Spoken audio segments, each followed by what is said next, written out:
Shri Chaitanya Mano Vishnu Sthapitam Yena Bhutale Swayam Rupa Kadamaya Dadati Swapadantikam Vandeham Shri Guru Shri Yukapadakalam Shri Guru Vaishnavamscha Shri Rupam Sakashatam Sagna Raghunatham Tam Sajivam Sadvaitam Savadutam Parijana Saitam Krishna Chaitanya Devam Shri Radha Krishna Padam Sagna Lalita Shri Vishakhantamscha Hey Krishna Karuna Sindhu Dina Bandhu Jagatpate Gopesh Gopika Kanta Radha Kanta Namostute Tapta Kanchana Gaurangi Radhe Vrindavameshwari Krishna Vasudhe Devi Pranamami Hari Priye Vancha Kalpataru Nishya Kripa Sindhutme Vacha Patitanam Pavnibhyo Vaishnavebhyo Namo Namaha Mukam Karoti Vacharam Pakam Langhete Ginubhyo Kripatamaham Vande Shri Guru Dhinataranam Namo Vishnu Padaya Krishna Krishna Avitare Shivate Namaste Namaste Saraswati Devi Gauravani Pacharine Devi Shesha Shrindavani Pashavi Deshitarine Jai Shri Krishna Chaitanya Prabhu Nityananda Shri Advaita Gadadhar Shri Vasadi Gauravanta Vrinda Hare Krishna Krishna Krishna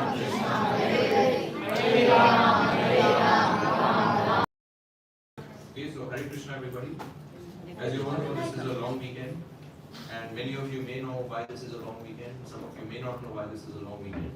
So, spiritually speaking, we all know that this is Easter long weekend. But do we know what happened on this day? Or what happened yesterday and what's going to happen tomorrow? Jesus got crucified. Yeah, so that was on, when was that? Friday. Friday. And then what happened on Sunday? He comes back to He life. comes back. Yeah, so he comes back. So I thought we'll discuss a little bit about that. See what Srila Prabhupada said about Jesus and what we can learn from him, and just pretty much from his teachings as well. Just discuss a little bit about that.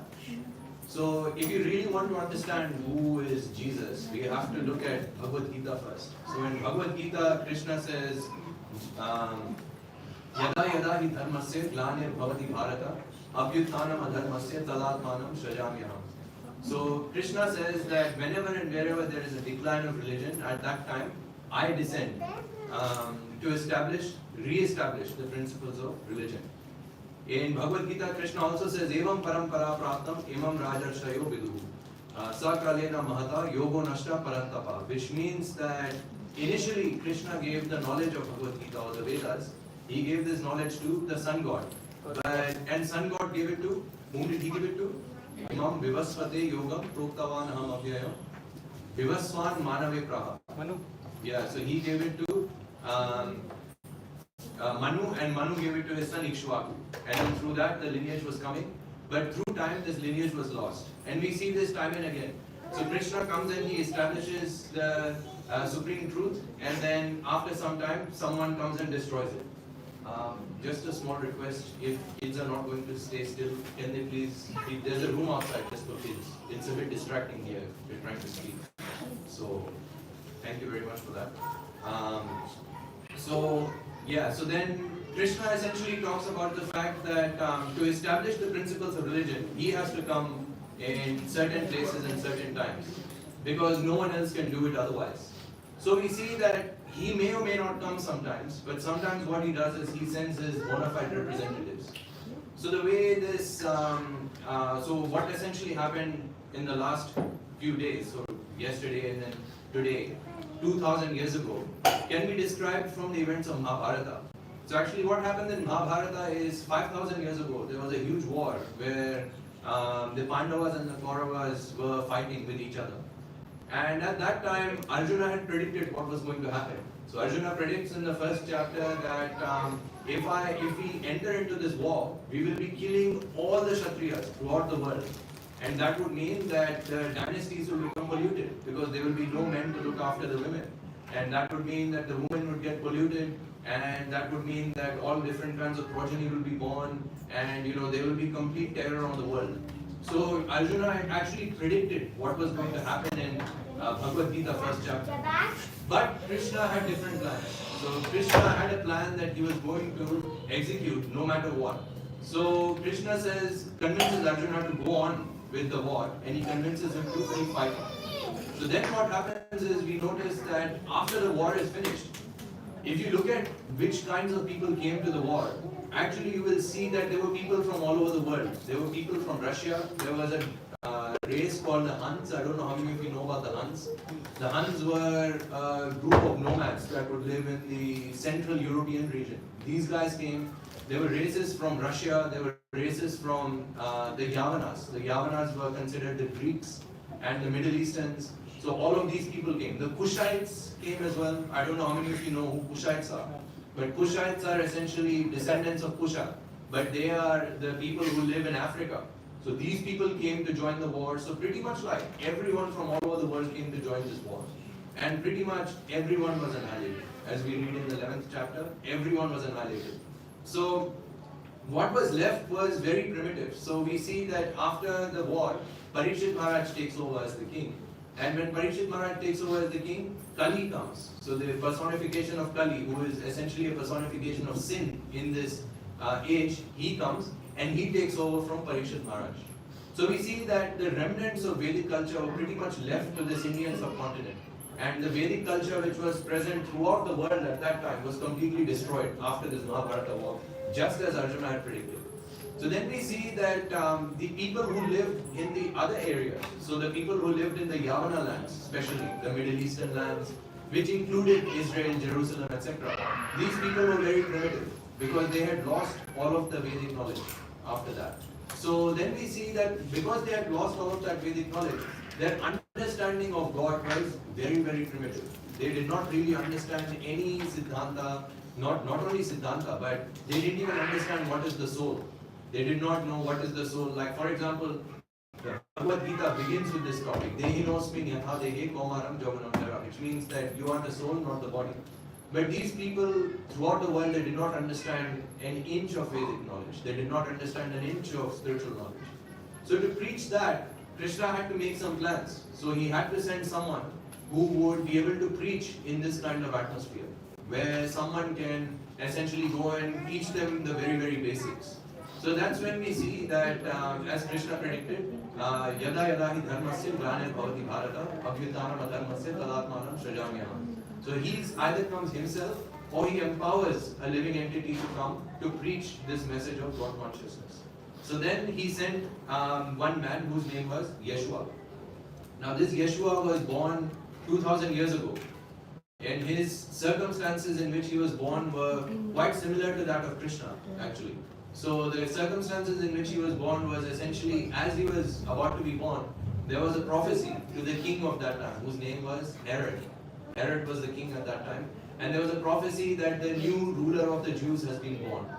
So then Herod, when he found out about this, he became very anxious because he was the ruler of the Jews. So he ordered a mass massacre, like a mass slaughter of all of the male boys that were born in his town in the last few months or so, whatever it was. So when this happens, at that time God, or essentially it's one God, there's no two different gods. But actually at that time Krishna, in his covered form, he orders two of his servants who were Joseph and Mary, because they were the ones who had Yeshua. He orders them to go outside to a town, into a town called Bethlehem, and then over there have this kid that they were going to be expecting. So then when this child was born, there were many auspicious signs, like there were meteors, etc. And then it's described that there were 3 wise men that came and visited Yeshua, and they gave him gifts, and all the saintly people at that time, they understood that a very mighty soul has been born at that time. So then we understand that after this Yeshua was spared from this calamity of this mass genocide that was happening of little kids. Then at that time it's described that in his youth also he was very, very much into, he was a perfected soul. This Yeshua was not an ordinary child. From the beginning he knew that his mother and father were not the mortal mother and father whom he had seen, but actually it was none other than Krishna or God. So he always referred to his master as father, so father as in like, he called God father always. So then we see that even when he was young, once he was challenged by the priests in the kingdom at that time. So the priests would say that, you always claim that your father is a carpenter. Or no, he says that you always say that your father is God, but you yourself are a carpenter. So how is it possible that you, who is a carpenter, because Joseph and Mary, they were in a profession of carpenters. So they said that, you are a carpenter, but you say that your father is God. How is it possible that God can have a son who is a carpenter? So then Jesus at that time says that, actually if you look at my work, I do carpentry on a very small scale. But if you look at God, He does exactly the same thing on a large scale. Like, what does a carpenter do? He cuts wood, he makes new objects, he builds new houses, etc. He says, my God has done the same thing. He has taken the elements, He has made this whole universe, and He has made this whole world for us to live in. So He said that my God is actually just a bigger carpenter, and that's why I am very much befitting to be His son. So even at a young age, He showed signs of spiritual intelligence. So people could understand that He was not an ordinary child. And it is described that when He was young, He would also preach in the temple also. Like before the age of 13, He would preach in the temple. He would tell people that, that you have to follow your commandments, etc. How many of you have heard of the 10 commandments? At least heard of them. Okay, 1, 2, okay, quite a few people have heard of the 10 commandments. So Srila Prabhupada would often talk about these 10 commandments as well, and he would point out that the Christians don't follow them. But actually even at that time they were not following them, or they were following them very superficially. So it's described that once upon a time Jesus was explaining the 10 commandments, and then one priest asked, so this is young Jesus at that time, so one priest asks him, what is the greatest commandment? So if many of you don't know, these commandments are things like you should not kill, you should not commit adultery, you should respect your mother and father, you should not bear false witness, you should not take God's name in vain. So these are like some of the 10 commandments. I'm sure some of you may have them memorized. But these were the 10 commandments. So then someone asked him, what is the greatest commandment? So then at that point, young Jesus, he explains that the greatest commandment of all of these is not actually listed as one of them. But the greatest commandment is to love your God with all the soul, all the mind, all the strength, and all your intelligence. He said that is the greatest commandment of them all. And he said to love your neighbor as yourself. That is the greatest commandment. So when the priest heard this, he said that yes, I agree that the greatest commandment is to love God with all of our soul, all of our might, all of our strength, and all of our intelligence. And then young Jesus is telling this priest, who's like probably the age of his grandfather, he's telling him that yes, you are now qualified to go back to the kingdom of God. So this was the authority with which he spoke. And no one questioned his authority actually, because he was self-effulgent. In the Vedic literature, it's described that there are people who possess these things called Tejas and Ojas. I don't know how many of you have heard of these things. But Tejas essentially belongs to warriors. So when warriors practice dharma very nicely, or when Kshatriya kings, they practice dharma nicely, and they are very brave in battle, at that time they generate what is known as Tejas, which means essentially it's like an aura which makes the enemies surrender in front of them. So the enemies become scared and they don't even fight with them. That is known as Tejas. This does not come from practicing fighting, but it actually comes from practicing dharma. And dharma are pretty much rules of the scriptures. That's what dharma is. And ojas is something which is even higher than that. Ojas comes from practicing celibacy. So when someone practices celibacy and when someone practices all the dharma, rules in dharma, then one generates ojas. Now ojas essentially is, if you want to get an idea of what ojas is, I don't know how many of you know this story of Buddha and Angulimala. I don't know how many of you read that. Essentially there was one dacoit in Buddha's time who was very famous for killing people and then taking one of their fingers, chopping off one of their fingers, and you would put it around as a garland to show, like I've killed these many people. And it's described that he had 999 fingers around his neck like a garland. And then when he came to kill Buddha, he immediately stopped because he saw like an aura around him. And it's described that that aura is nothing but ojas. So ojas pretty much is something which commands respect also, but on a deeper level. Essentially it commands respect on a spiritual level. So then a person who sees a person with ojas is very likely to fall at the feet of that person and accept him as a spiritual master or accept him as a guru. So this is ojas. So it was described that Jesus Christ, you can see the parallels, like it's described that Jesus Christ has an aura like that, which was essentially nothing but ojas. And very few people possess that, ojas essentially. So the interesting thing is, the remainder of his youth is not known. We don't know where he went from the age of 13 to like the age of 30. We don't know where he was. There's many theories about that. In fact, some of them, even in the Western world, they believe that he came to India at that time to gain self-realization. Now, how much truth there is to those theories, I don't know. But there is even one theory. In fact, they said that there are some inscriptions in Odisha which say that Jesus actually came to Jagannath Puri temple for some time, because Jagannath Puri was the hub of education at that time. But again, I'm not too conversant with that part of history, so I'm just stating that these are some of the theories that are out there. But as a general consensus, people generally don't know where he went between the ages of 13 and 30. So now after the age of 30, he reappeared, like back into the region of Israel. And now his message and purpose was very strong. Now essentially the first thing he did was he had to go and get initiation, or spiritual initiation. So he goes to this person known as John the Baptist. And he went and took initiation from him. Now John the Baptist could recognize that aura around him, and he could understand that this was none other than like a messenger that's directly sent by God. So he was a bit reluctant to initiate him. He said, how can I become your guru? Like, you are more elevated than me. So then Jesus essentially gives his first piece of preaching. That's when he starts preaching. And he says that you have to obey the commands of God. It doesn't matter if you are meant to serve, if you're meant to become my guru, if God's order is that you become my, even if it makes you uncomfortable. So then John the Baptist reluctantly he initiated him. And then after that it's described that he went into the desert for 40 days. And I mean, I don't know how many of you have been to the desert, but you will know that it's very, very hot there. And at night it becomes very, very cold. But it's described that he had to go into the desert and he had to fast for 40 days and 40 nights. Now we had fasting here for Gaura Purnima for half a day, and people were making a huge deal out of it. Like, oh yeah, I fasted for like until moonrise, etc., etc. But Jesus Christ did not throw any kind of tantrum about it. But he essentially fasted for 40 days and 40 nights in the desert. And he was alone at that time. It's not like we, essentially for us it's good because we can do kirtan, we can associate with devotees, we can speak to them. But for him it was difficult because he's alone by himself, surrounded by his thoughts and his mind. But he still performed austerities in the desert for 40 days and 40 nights. He fasted. And it's described that he became very weak. In fact, so weak that it's described that the personality of Kali came to tempt him at that time. So there is the famous episode of the temptation of Christ.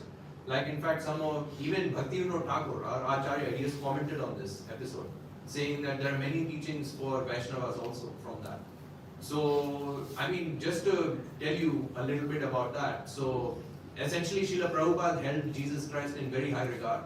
In fact, Srila Prabhupada went to the extent of saying that one who worships Krishna but does not worship Jesus is not a Vaishnava. Srila Prabhupada said that. I'm not saying that. Srila Prabhupada said the contrary also. He said that one who worships Jesus but does not worship Krishna, his understanding is also limited, and he also won't obtain pure love of God. So Prabhupada said that if one truly wants to love Krishna, one has to love Jesus also. Srila Prabhupada was very clear on that. In fact, he went to many churches, many people, and he said exactly the same thing. And it's not that he was making it up. This is coming from the parampara. His Guru Bhakti Siddhanta, he said the same thing. His Guru Bhaktivinoda Thakur, he also said the same thing. So it's not that Prabhupada just made up some kind of statement in order to please the Christians. No, actually this philosophy is coming down.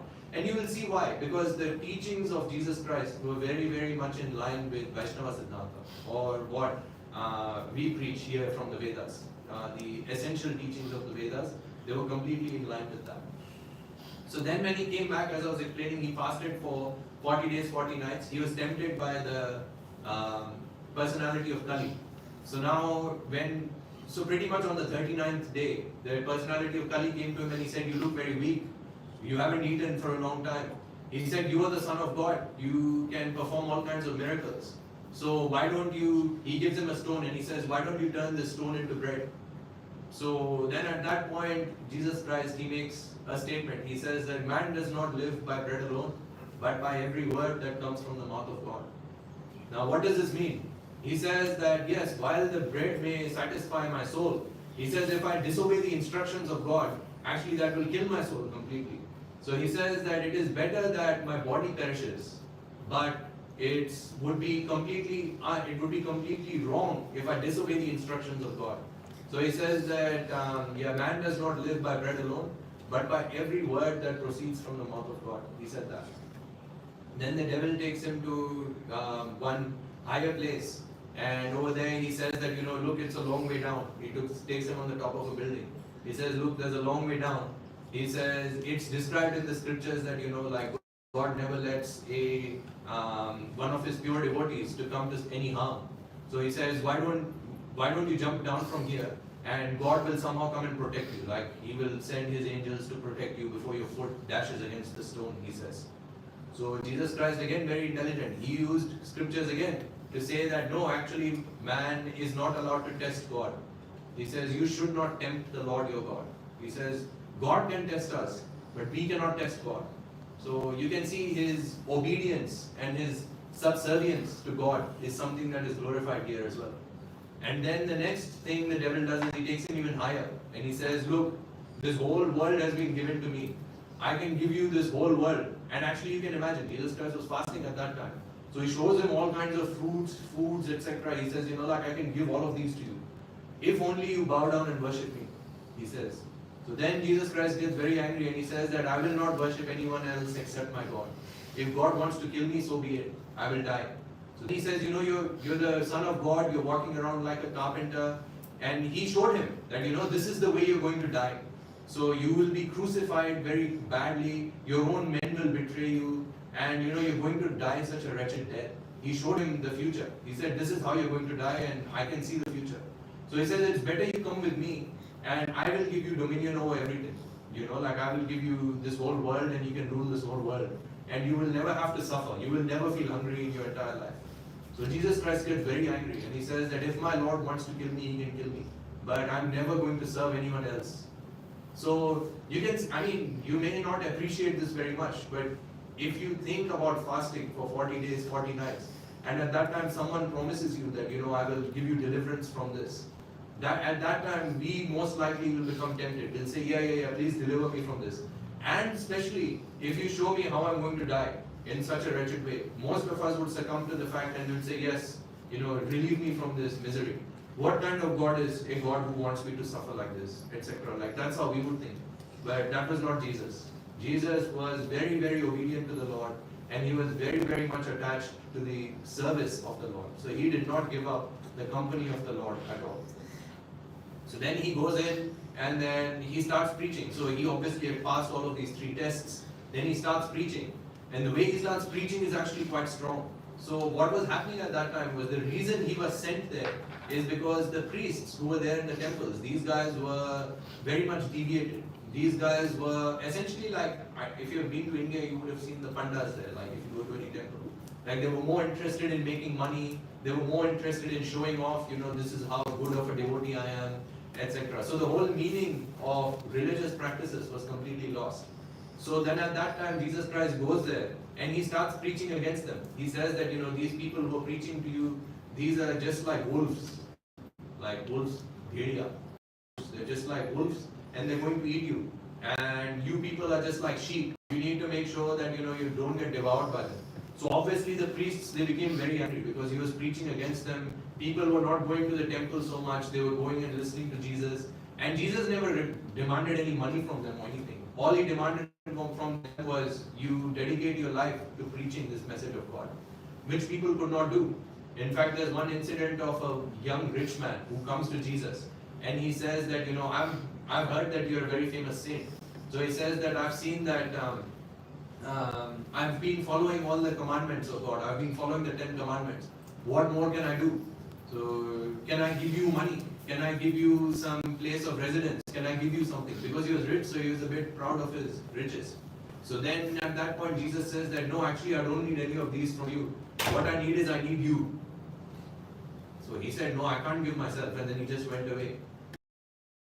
His disciples, so he had 12 disciples. It's quite interesting how he got these 12 disciples also. But he looked at his disciples and he said that it's easier for a camel to pass through the hole of a needle than it is for a rich man to go towards God. Now, this is quite interesting because, as Vaishnavas, we don't entirely accept that statement because rich people can go to God also. the main qualification is detachment from your riches. If you take your riches and engage them in the service of Krishna, by all means you can go back to Krishna. But essentially he just made that statement to make a point to the people there at that time, that that it's easier for a camel to go through the eye of a needle than it is for a rich man to go towards God. Then one of his disciples, who is Peter, he asks him, like, how is it possible then? How will these people get delivered? So then he says that for man these things are impossible, but for God all things are possible. So if God has special mercy on them, then maybe they might get delivered. So then he goes on and he has to preach in the town and temple, and then he essentially gives one very famous sermon, which is called the Sermon on the Mount. It's a very, very long sermon, and in fact, again, this is very, very popular among all the Vaishnava saints. We won't discuss much of the contents of the Sermon on the Mount, but there's one point which I really wanted to talk about, which is he said that people generally hold their treasures here in this world. Like, for example, I might have a treasure of so much, like my bank account might be my treasure. For some people, their family is their treasure. For some people, their kids are their treasure. For some people, their job is their treasure. So Jesus Christ talked about that, and he said that most people have their treasures here in this world. But he said the wise man has his treasure in heaven, which means that he has his treasure in God. He has his treasure in the pleasure of God. He says that one who aspires for such a treasure, he says the material treasures may be taken away from you. He says that, like your material treasures will get destroyed with time. Like, or thieves might come and steal it, etc. Something might happen. But the treasure which is there in heaven, in terms of that which is there with Krishna, that treasure will never disappear. That treasure will always remain, and in fact that treasure will grow also. So he says you should aspire for that treasure, not for any cheap treasures that we have here or that we can have here in this material world. So he was quite strong in his preaching. But despite his strong preaching, people were coming and joining him. And in fact, because his preaching was so strong, he also made lots of enemies. So the priests and the chief leaders at that time, they really became against him, and they were planning on killing him in some way or another. So essentially then what happens is this tension increases to the point where the chief priests, they make a plan. They say that, we have to catch Jesus Christ when he's out there preaching to the people. And when we catch him there, then we will get him crucified by the king. So you have to understand that the Jews were the religious people at that time because it was their area, but the Romans were ruling over the land. So it was some political thing. Yeah, we don't really have to know about that. But essentially what had happened was Jesus Christ knew that he's going to pass away, that he's going to leave his life, he's going to leave his body. So then at that time, he prays for all of his disciples. And he tells his disciples that, actually all of you, I'm going to leave my body and I'm going to leave this earth. So I'm praying that all of you stay with me for this period of time, or that you all don't deviate. He essentially prays. So then one of his disciples, whose name was Peter, he becomes a bit overwhelmed with love, and he says to Jesus, he says that, Lord, I will never abandon you. I will always remain at your side. So then Jesus says, oh Peter, I will tell you that before the cock crows in the morning, you will thrice say that I don't know who you are. So Jesus predicted that his own disciple was going to betray him, or he was going to reject him also. And that's exactly what happened. So then what happened is that Jesus took all of his disciples for a Last Supper. I don't know how many of you have seen that painting of the Last Supper, where there's Jesus sitting on a table and he has his 12 disciples. Yeah, so then he has the Last Supper. Over there also he preaches to his fellow, his disciples. And he tells them that, I'm going to leave my body now, and the time of my departure is coming very soon. And then he says that a true friend is one who leaves, a true friend is one who gives up his life for the benefit of his friend.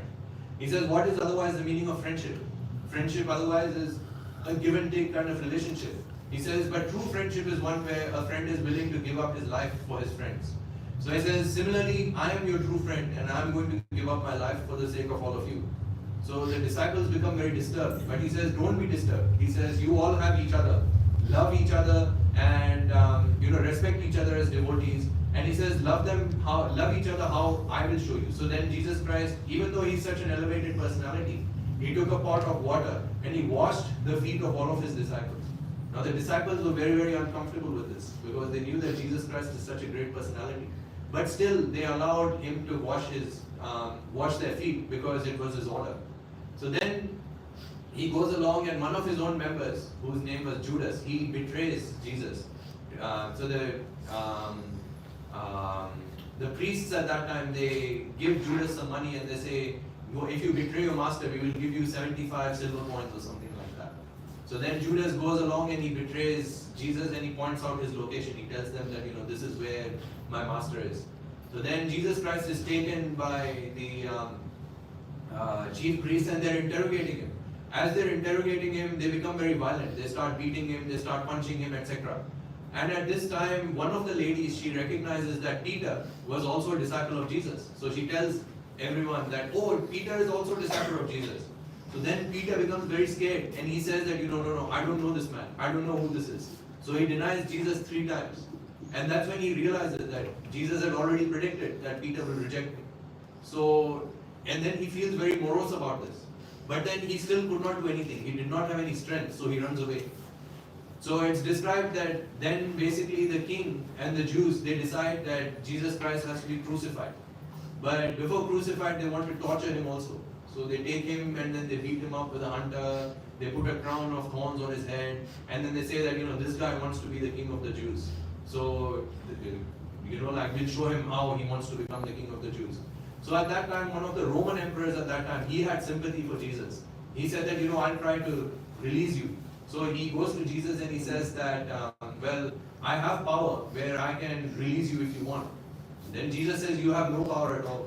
So even though this Roman king was trying to help him, he said, you don't have any power. He said, all of this has already been written by God. My future has already been written. I'm going to be killed. So even if you try to save me, you won't be able to save me. So he was very much convinced and he did not ask for help even at the last minute. He knew what was going to happen. So then they take him and then they crucify him. So I don't know how many of you know the description of the crucifixion, but they pretty much put nails through your arms and your legs and they fix you up to a cross. And in this way they humiliated him by also crucifying 2 thieves next to him. So they said that he claims to be the king of the Jews, but also he has 2 thieves next to him also. So look at him, this is his position. So then, even though he was in such a miserable state at that time, almost about to die, he still prays to God. He says that, oh Lord, please forgive them because they do not know what they do. So now this is the exemplar. This statement Srila Prabhupada would quote often. He would say that this is the symptom of a pure devotee of the Lord. A pure devotee, even if he is suffering so much, he will not cast blame on anyone else. He will always try to think about the welfare of the others. In fact, even of the ones who try to persecute him. So in fact, this was one of his teachings in Sermon of the Mount, which I didn't describe. But this was what he said. He said that even animals, they will, if they will only speak nice words to their friends, and if someone is their enemy, they will blast them or they will try to eat them up or something like that. He says, but you are devotees of God. He says, you can't behave like that. You are not only meant to be friendly towards your friends, but you're meant to be friendly even towards your enemies, towards people who consider you their enemies. But so Jesus Christ essentially showed how one can be praying even for your enemies. Now this is a very hard thing to do, especially when someone hurts you or when someone has done very, very wrong things against you. To pray for them, to pray for their welfare is something which is very elevated and very advanced that most people cannot comprehend. But anyways, he prayed for their welfare. He says that, oh God, please forgive them because they do not know what they do. And then it's described that when his suffering became really intense, he actually prayed to God. He said, Lord, why have you forsaken me? And after that, he immediately said, it is finished. I have finished the work that you gave me to do. And then he left his body. So that pretty much happened on Good Friday. And then there were some signs which happened, like there was intense thunderstorms, there was rain at that time, and people understood that this was a very, very inauspicious event that happened. Then they took his body and then they put it into a, in these countries they generally don't cremate, and they essentially just took his body and they buried it in one chamber. Later, when they went into that place, they noticed that the body was gone.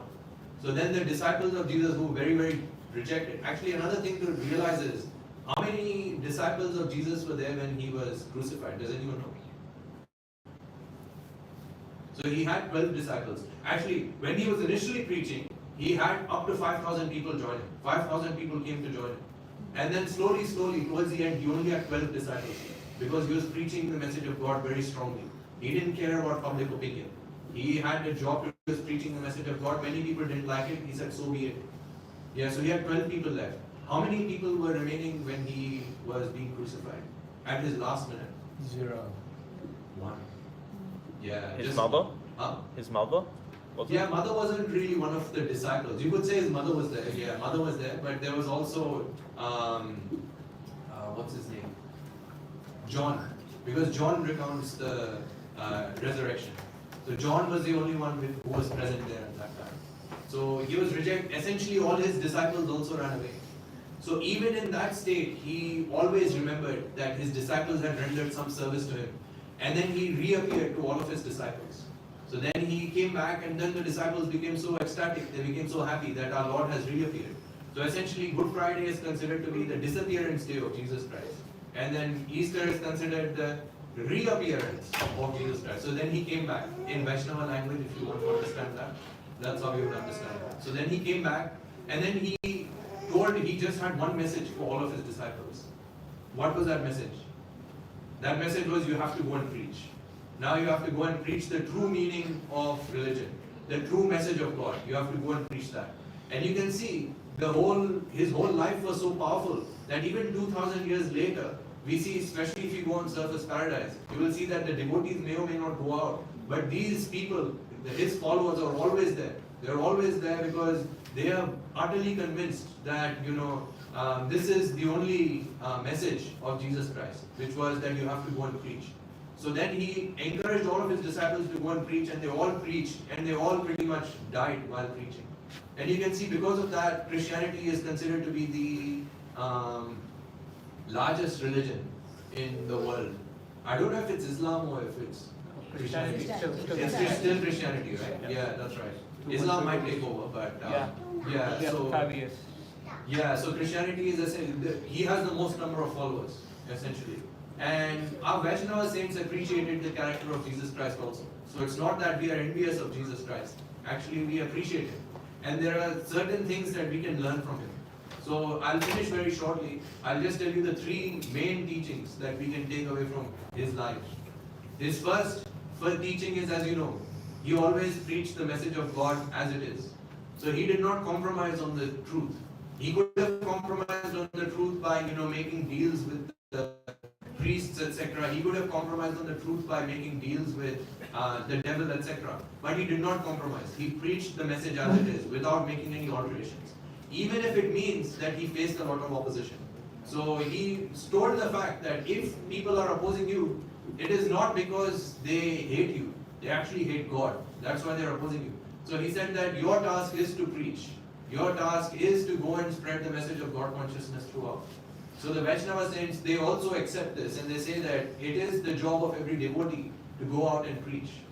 So Srila Prabhupada actually quotes the example of Jesus when he's explaining nectar of devotion. Like we have 5 rasas with Krishna. There's Santa Rasa, there's Dasya Rasa, Sakhya Rasa, Vatsalya Rasa, and Madhurya Rasa. When Srila Prabhupada is explaining about Sakhya Rasa, he says that a friend is one who cannot see the distress of his friend. So friend is one who wants to mitigate the anxiety of his friend. So Srila Prabhupada says that as a Vaishnava and as a friend of Krishna, it is our responsibility to alleviate the anxiety of Krishna. What is the anxiety of Krishna? The anxiety of Krishna is that he sees so many souls suffering in this universe, and he wants to deliver all of them because they are all his children. So one who is in the form of or in the relationship of friendship with Krishna, this kind of person always feels the anxiety of Krishna, and he thinks, okay, how can I help mitigate Krishna's anxiety? By preaching. So he goes out and he preaches the message of Krishna throughout the world. And Prabhupada specifically quotes Jesus Christ, and he says that Jesus Christ was an exemplar of this. That Jesus Christ taught us how to preach the message of God in the mood of a friend of God.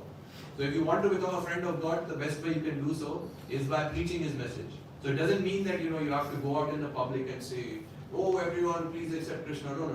It means that whoever you meet, Jare dekho tare kaho Krishna upadesh. It means whoever you meet, wherever you go, just talk to them about Krishna. Start with your family. Start with your spouse. Start with your kids. Start with your extended relatives. Start with your friends. You can then continue to your workmates. You can talk to them about Krishna. Tell them about Krishna consciousness. Make their life better. Essentially, if you have received a valuable gift of Krishna consciousness, you should spread it throughout and tell everyone about this and make everyone's life happy. That's the first message that we can take from him. The second message we can take from him is having faith in Krishna and Krishna alone. One of the aspects of devotional service is Rakshishyati iti Vishwasa, which means that one is absolutely convinced that Krishna will protect him in every circumstance. This can only happen if we have faith in the Lord, that the Lord is always with us, the Lord will always protect us. So we should not be doubtful. Like, many people, they say that, okay, I'll worship Krishna for some material gain. If Krishna does not answer my prayer, then I'll go and worship Shiva. Or then I will go and worship Devi, for example. This is not surrender. This is not called Sharanagati. This is not called devotional service. Devotional service means remaining faithful. Like, for example, a husband or a wife remains faithful to each other. Even if, there are some problems, you remain faithful to each other. So similarly, a person who is devoted to God remains faithful to God. He does not change, just like a characterless person would change their spouse. A devotee, when they go to different demigods for different things, that is pretty much what they are like. So it is important that we have full faith in Krishna, that Krishna is going to protect us, and whatever Krishna is going to do is ultimately for our own benefit. So this is the second message we can take. Even though he was alone, pretty much Krishna had abandoned him right at the end. He was alone, but still he never lost faith in God. This is the second message we can take from him. And the last message we can take from him is that we should learn to sacrifice something for God. Now, Jesus obviously sacrificed his whole life for Krishna, but we don't have to sacrifice our whole life. If you can, that's great. Essentially, Srila Prabhupada said it's a great glory for someone to actually be able to sacrifice their life for God. It's not that cheap that Krishna will allow you this opportunity to sacrifice your life. But what we can do is we can sacrifice our time for Krishna. Sacrifice time for Krishna by chanting his holy names. Hare Krishna, Krishna Krishna, Hare Hare, Hare Rama, Rama Rama, Hare Hare. Make some sacrifice. Bhoktaram Yagya Tapasam Sarvaloka Maheshwaram. Do some sacrifice, do some austerity. Wake up early in the morning, sacrifice your sleep by half an hour. Wake up early in the morning, do Mangalarti for the Lord. In this way you can do some sacrifice for the Lord. Sacrifice some of your energy for Krishna. Come and do some service at the temple. Sacrifice some of your money for Krishna. Help distribute literature of Krishna consciousness like Bhagavad Katha or Srimad Bhagavatam. Help distribute all of this literature. Take this for yourself, take this for your friends, distribute this to others. So you can sacrifice your time, energy and money. These are the three things which are talked about. But the greatest sacrifice of all of these is, I would say, two things. One is, two of them are considered to be the greatest sacrifices. One is being able to distribute a book. Being able to distribute a Bhagavad Gita to someone who may not be super interested, because that requires a lot of intelligence. So if you can do that, that pleases Krishna very much. And the second thing is if you're able to sacrifice your sleep. If you can wake up a bit early for the Lord, do Mangalarti before sunrise. The latest Mangalarti should be done is around 5 o'clock. So try to wake up by 5 o'clock and then do Mangalarti also. Then this way Krishna will be very, very pleased that there is some kind of sacrifice here. Because love means sacrifice. If there is no sacrifice, there is no love. So these were some of the teachings that Jesus Christ gave us that Srila Prabhupada appreciated quite a lot. And they're very much in line with Vaishnava, etc. Actually, this is a very spiritual time. At this time, you can reflect, what can I do for Krishna? You can take inspiration from the life of Jesus and you can take that message and apply it to Krishna consciousness. How can I make my life? So having said that, I will finish there. If anyone has any comments, any thoughts, any questions, comments, criticisms, anything, we can take that now.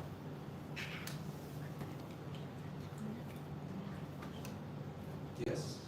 How did Jesus came to life on Monday? He came to life on Sunday actually, Easter Sunday. Came to life on Sunday. Yeah, very good question. So he was a man, he died, and we don't see men coming back to life like after 3 days. So that's a very interesting question. Well, actually, he was a messenger of God. So God made him alive after 3 days. So he was seen to many different people. And then they became convinced that yes, he's not an ordinary man, he's a special man. Yeah, it doesn't happen to everyone. And you know, based on this fact itself, the Christians have dedicated their whole life. Just on the fact that he came back, they are convinced that he was not an ordinary man, that he was a special man, and they've dedicated their whole lives for that. Yeah. So it's a very, very important point. It's a very good question actually. Yeah, we sometimes just take it for granted, but it's actually very important. Thank you for asking that question. Jack? Yes, another question? When he came alive, did he like spawn somewhere, or did he come out of the grave? Out of the grave. Very good question. So what had happened was, yeah, his body disappeared from the grave. So his body was not there. And then he appeared to many, so he spawned in different places in front of different people. So he spawned in front of his disciples twice. Because when he spawned the first time, there were 11 disciples. The 12th one had gone out. So then when the 12th one came back, he was very sad. That, you know, the Lord didn't show me his form. How will I believe, etc. So then God shows his form to Thomas also. He says, oh look, Thomas, I've come back, etc. So he showed his form twice to his disciples. And he showed his form to many different people around the town. So it's described that he just showed his form to at least, I think, between 10 and 12 different places on the same day. So to different people. And all of them, when they heard that, you know, he had come back, they all gathered together and they're like, did you see Jesus? Yes, I saw him. Yes, I saw him. Yes, I saw him. And then this whole news spread throughout the town. And then the rulers became very anxious. They said, you know, like, has he died or has he not? So then they go to the grave and they open the grave and they see that his body is not there. So then there was a huge turmoil. Everyone was like so confused. What had happened? What had happened? Did he die? Did he not die? Etc. Like, but the disciples were utterly convinced that he had come back because he had already predicted that after you destroy this temple, I will be born again in 3 days. So temple meaning he was referring to his body. So he said that if you destroy this body, I'll come back after 3 days. So the disciples were utterly convinced that Jesus would come back. Yeah, very nice. Yes, Vandya? Can Bangla can move without a shower, or do we have to take shower? It's recommended that you take shower. Yeah, so if you take shower, it is a tapasya, especially with winter coming up. It can be a bit of a tapasya, I know, that's right. Yeah, but you can take bath with warm water, that's fine. Yeah, Yeah. like in few temples, I think they do without a shower. I think so. Yeah, it's not recommended. You, especially if you're performing aarti, you should come after taking shower. If you are not performing, if you're just attending the aarti, then there may be some argument that if you're standing just at the temple door, you may not have to take shower. But generally speaking, it doesn't have to be like a long shower. You just take a quick shower and then come and do Mangal Aarti. Oh, heaps of questions today. Okay, yes. And also, when he came back, when Jesus came back alive in his grave, you said he was buried alive. So won't he? No, he wasn't suffocate? buried alive. When he was buried, he was dead. Oh yeah.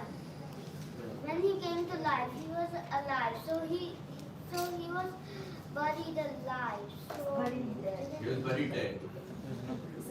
Yeah, he was No, buried. then- He was dead and then he was buried. So they checked whether he was dead or not. Yeah. No. In fact, they checked whether he was dead with a very cruel way. Actually, they pierced a spear into his heart, and then they saw all the blood and the water pouring out, and then they knew he was dead because he didn't react to that at all.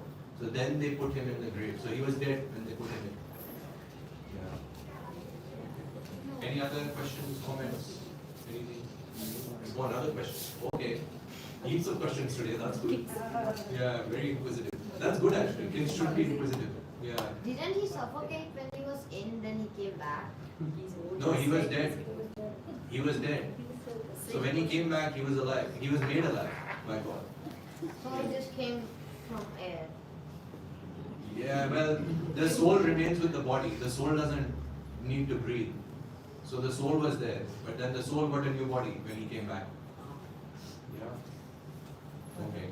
Any other philosophical questions rather than historical questions? History we can discuss again. That's fine. No? Okay, so we finish here. वाञ्छाकल्पतरुभ्यश्च कृपासिन्धुभ्यैव च पतितानां पावनेभ्यो वैष्णवेभ्यो नमो नमः। श्रील प्रभुपाद की जय। We should stand up for Tulsi, sorry, Dwara Aarti.